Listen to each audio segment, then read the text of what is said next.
Hey guys, welcome back to TechMan.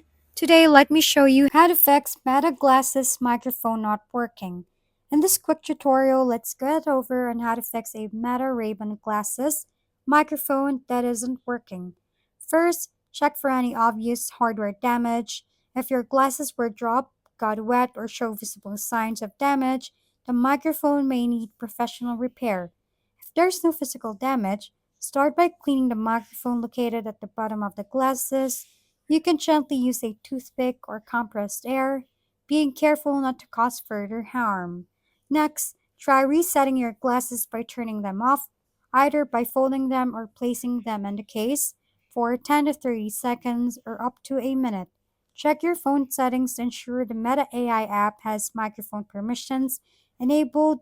You can also reset Bluetooth by unpairing the glasses, turning it off and on, and pairing them again through the add device process.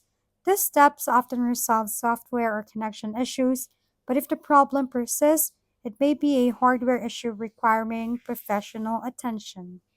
If we've been helpful, kindly give us a thumbs up and don't forget to hit the subscribe and bell button for more contents. For any questions and suggestions, comment down below.